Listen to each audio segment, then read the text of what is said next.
Kaleidoscope, a weekly public affairs program brought to you in partnership with the Urban League of Greater Cleveland, Kaleidoscope Magazine, and News Channel 5. Good morning, everyone, and welcome to the broadcast. If you've received a foreclosure notice, don't abandon your property. That is the advice from the Cuyahoga County Common Pleas Court Judge Nancy First. She's here with the Director of Foreclosure Mediation Program, Andrea Canast, to explain how the Foreclosure Mediation Program can help you through the foreclosure process. And the Chagrin Valley Documentary Film Festival takes place in early October. Erin Huber's documentary will be featured during that event, and she's here to talk about her documentary and about the Chagrin Film Festival.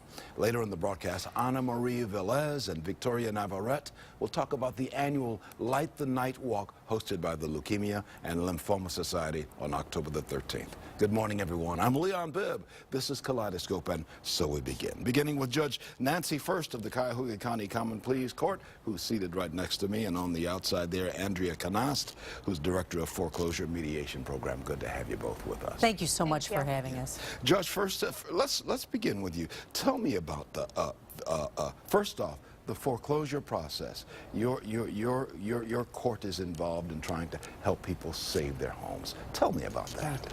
Well, when in 2008, when the foreclosure crisis hit in Cleveland, in the Cleveland area, we started to notice that the increased filings. In response to that, the late Chief Justice Thomas Moyer suggested to the courts in Ohio that perhaps we should look at an alternative to soften the blow of this crisis. So we put together the foreclosure mediation program, and up to date we've served almost 9,000 people and nearly 6,000 successes. These are efforts that we have taken to keep people in their homes, to find an alternative of maybe redoing their mortgage in some way, or perhaps, if that's not possible, to fashion a graceful exit from their home. Andrea Canast, you're the Director of the Foreclosure Mediation Program in the court. People can save their homes. They can stay in. Tell me how you work to keep them in and what they must do. Well, so absolutely. And so what we really want to get out right now during September Save Our Homes Month is that if someone gets a foreclosure complaint, they should not leave their home because there is help available. And with the foreclosure complaint and summons that a person would receive is a request form for mediation.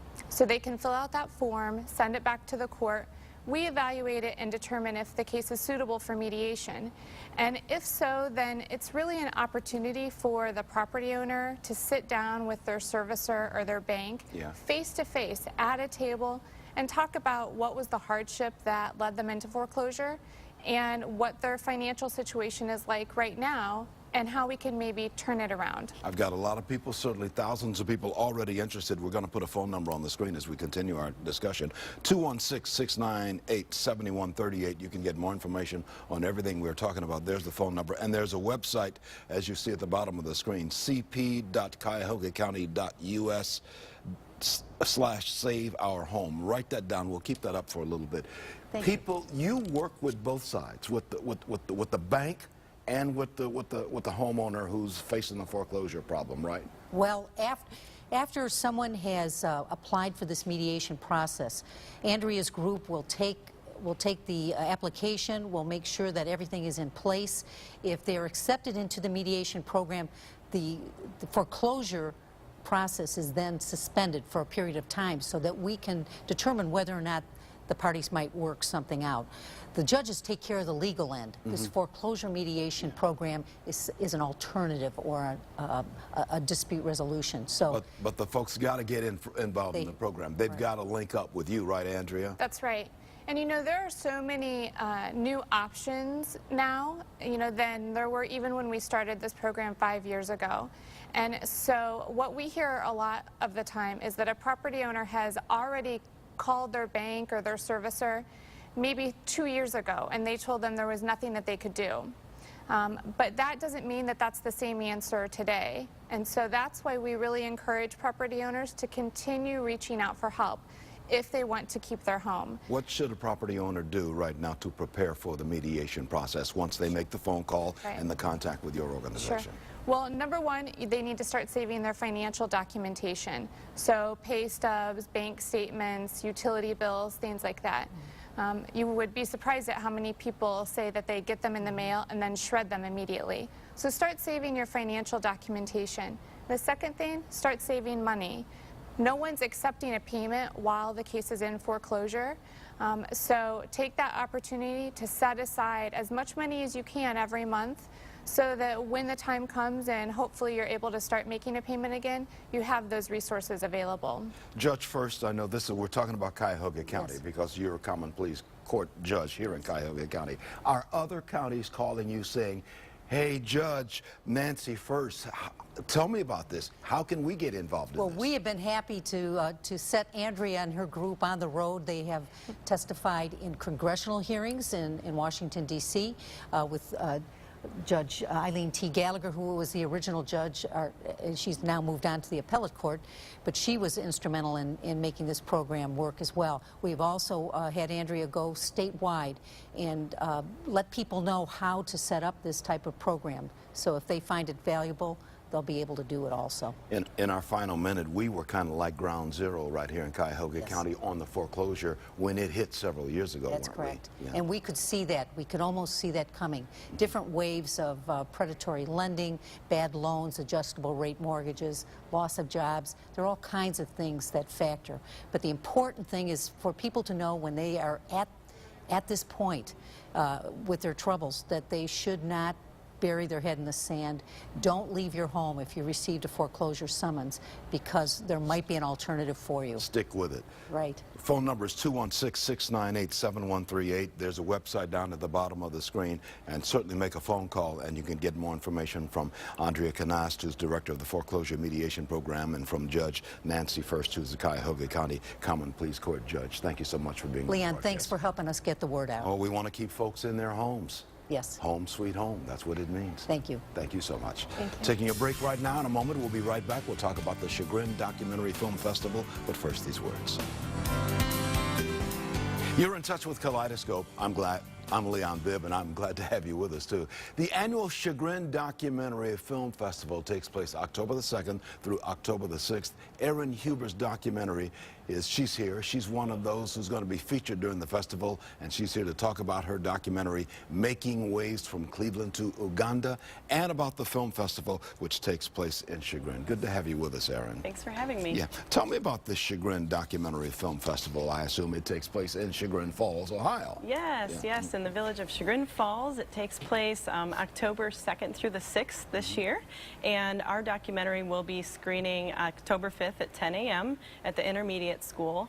There's about 7 different venues to view films in, and you can buy a pass to go from one venue to the other and see a bunch of different types of movies. What's the date? What's the dates that this documentary film festival takes place? October 2nd through the 6th. And there's several venues in Chagrin Falls. Yeah, it's Okay. very unique in that way. Yeah, we got a website we'll put on the screen here, chagrinfilmfest.org. Chagrinfilmfest.org is one of the websites. You can get more information. I want to put a phone number there too, 440-247-1591. And we also have another website I'm going to put on there. But your documentary is about making waves from Cleveland to Uganda. Yes. And it is about getting clean water to Uganda. Tell me about that. Yes, well, for about 2 years, our director, Tom Condolis, myself, and a photography manager, Laura Blake, we had worked on this story to help people in Cleveland, especially in the Great Lakes region, begin to understand how lucky we are to live amongst the Great Lakes, and also show the way that a lot of people live in the world. They live without a tap, a toilet, a Great Lake. They don't know what running water is like. And Uganda in Africa is one of those nations. Yes, yes, one of many. And we've got some photographs right here. Yes. Tell me about this photograph. This photograph was taken in Uganda in 2012. This is a typical public water source where children and adults will go collect their water in dirty containers. Most of the time yellow containers. They're called jerry cans in Uganda. And this water is very heavy. A lot of times it's not safe to drink, and people get sick and unfortunately die. And you've got another photograph there. Yes. That's a photograph of me next to the first borehole or well that we drilled in 2012, 180 feet down into the ground, and we brought water to a school. Which they need, that clean water. Yes. And our third photograph there are people carrying cans of water. Yes, this is one of my favorite photographs. This is typical of East Africa and what you see, and people sharing with each other and always helping each other. And these little boys are helping each other share the load of carrying that water. Speaking of load, you always bring with you, you were telling me, you always bring a prop with you, and we're going to get this on camera number 12, and this is 5 gallons of water. Yes. You said about 40 pounds? About 40 pounds. Yeah, that's about 40 pounds. How does that feel?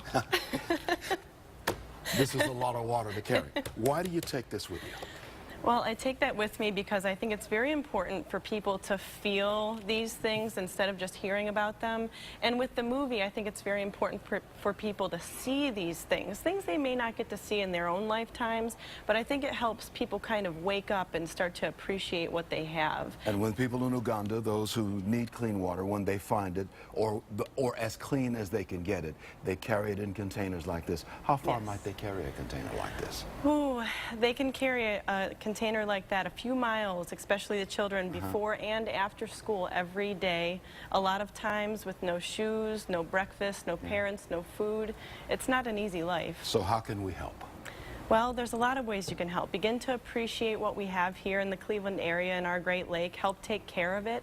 You can do things like beach cleanups. You can prevent pollution in our lake by not using a lot of plastic, like kicking the bottled water habit.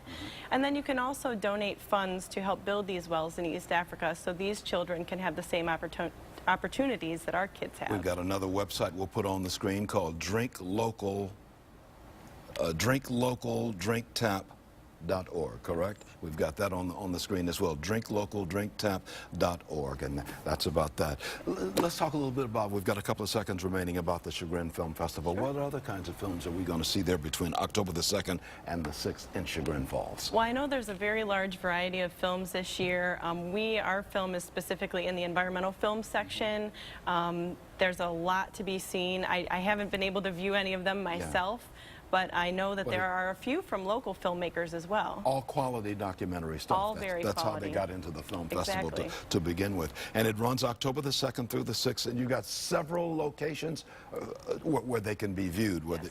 And how can people get in line to see these films? So people can either purchase a pass online, or they can purchase a pass that day and look at the schedule online and see what kind of films you'd like to view. And they're going to be presented by several organizations at several different locations. But if you get on the website, you can get more information. I've got a shot here. Maybe we can get this before we end this of camera 3. Where are we going on? A little bit of information on the Chagrin Film Festival. It's a quality film festival, Yes. and that you can learn a great deal and help along the way, and certainly keep the kinds of subjects like the water subject in Uganda, keep that in the forefront of our minds. Yes. Well, thank you so much. Erin Huber is with the Chagrin Documentary Film Festival. We've got phone numbers we'll put on the screen, 440-247-1591, and you can also go to chagrinfilmfest.org for more information on everything we're talking about, certainly regarding the film festival, which runs October the 2nd through the 6th. Thank you, Erin. Thank you. And thank you for bringing your prop, too. Yes. 40 pounds of water, about 5 gallons. Thank goodness we have Lake Erie, but not everybody has Lake Erie. Going to take a break. I'll be right back. Talk about the annual Light the Night Walk in just a moment. You're in touch with Kaleidoscope. The annual Light the Night Walk, hosted by the Leukemia and Lymphoma Society, Northern Ohio chapter, takes place October the 13th. Anna Marie Velez and her daughter, Victoria Navarrete, are here to talk about this event and will explain how the organization assisted the family during Victoria's illness. Good to have you with us. Good to be here. Anna Marie Velez, you're with the Leukemia and Lymphoma Society of Northern Ohio chapter. Yes, yes, we are. Yeah. Tell me about what the mission is of the Leukemia and Lymphoma Society. Well, the way we became involved was through the hospital, and the first people to reach out to us when she was diagnosed was them, and she was diagnosed with leukemia, acute lymphoblastic leukemia, and during the process that they're there to give us, information, and they supported us throughout. And the first walk took place a few months after her diagnosis, and that's how we became involved. They're there to support families, get the word out there that the illness exists, and do research. That's what most of the funding goes to, research. And you are from Cleveland? Yes, we are. Okay, yeah. Tell me, Victoria, how are you today? Good. Yeah, how are you feeling? I feel great Yeah? for the last couple of days. The last couple of days have been Yeah. very good days? Yeah. Well, good, good. And you would agree, Mom? Yes. Yeah? Yes. She's coming along pretty good? Yes, she's been very healthy so far. She finished treatment in March after 2 years. It was a long battle, but she's a survivor now. And that's what we're doing with the Leukemia Lymphoma Society. Yeah. And the two of you are going around talking about how wonderful the Leukemia and Lymphoma Society is here in Yes. Northern Ohio. Yes. That's part of Yes. your mission. Yes, it is part of our mission. They started helping us with just brochures, information, letting us know there were other people out there with the same diagnosis and battling, and that they had survived.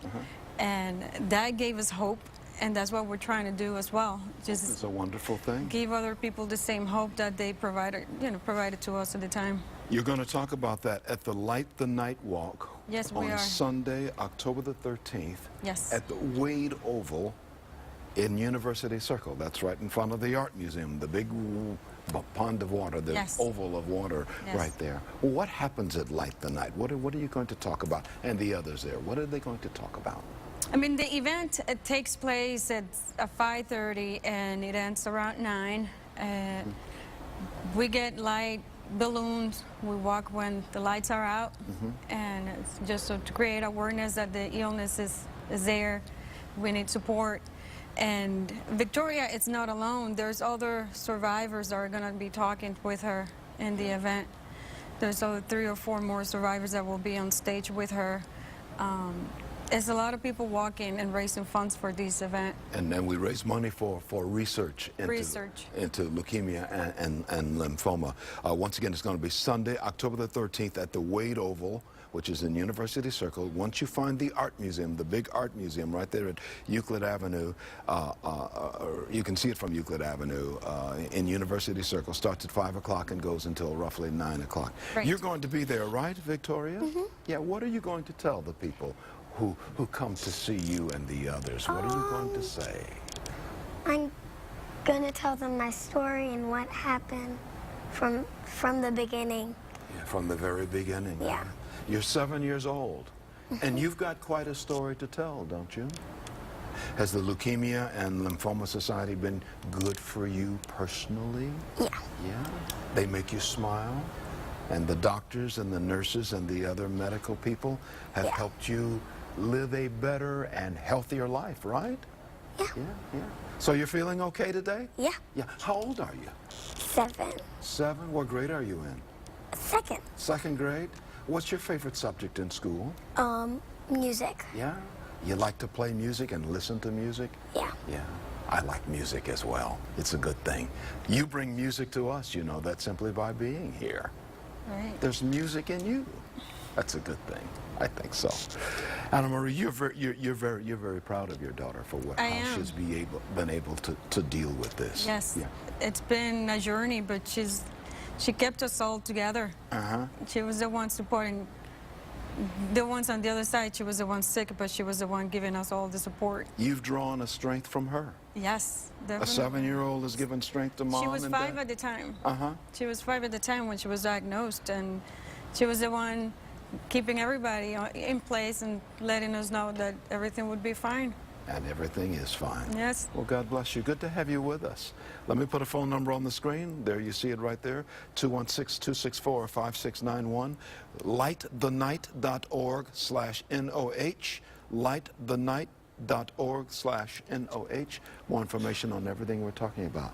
Good to have you with us, Anna Marie Velez. Thank you. Good to have you with us, Victoria Navarrete. Thank you. Keep playing music and listening to music.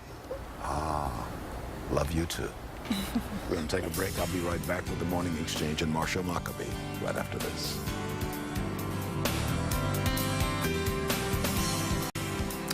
The Morning Exchange segment of Kaleidoscope with Marsha Maccabee of the Urban League of Greater Cleveland. A lot of M's there. Morning Exchange, Marsha Maccabee. Yes, M, all that over means, the place. It's Marsha. Okay. All right, Hi, Leah. Marsha. I think we started something I this think we morning. got something going. But I want to share today, we've been talking a lot lately about the importance of voting and voting rights. Right. We have a number of elections coming up at the end of 2013 and going into 2014. And so to that end, the Urban League of Greater Cleveland's Guild is presenting a candidates forum on Saturday, October the 5th, from 10 o'clock until 12:30 at the Martin Luther King Library right there in University Circle. And that is going to be from 10 a.m. to 12:30 p.m.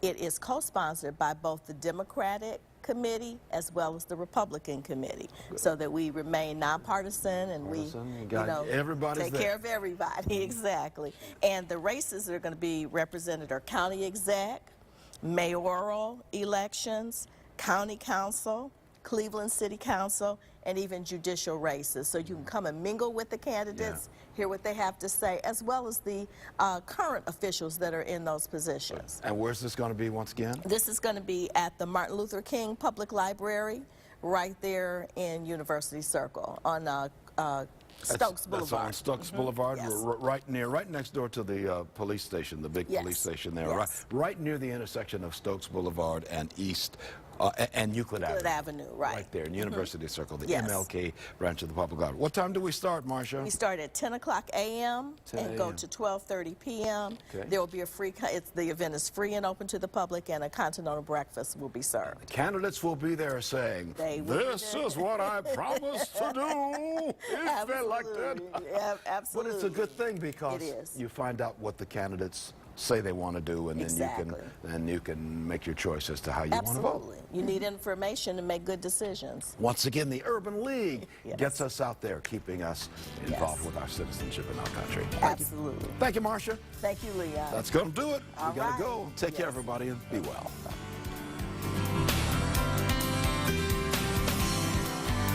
Kaleidoscope, a weekly public affairs program brought to you in partnership with the Urban League of Greater Cleveland, Kaleidoscope Magazine, and News Channel 5.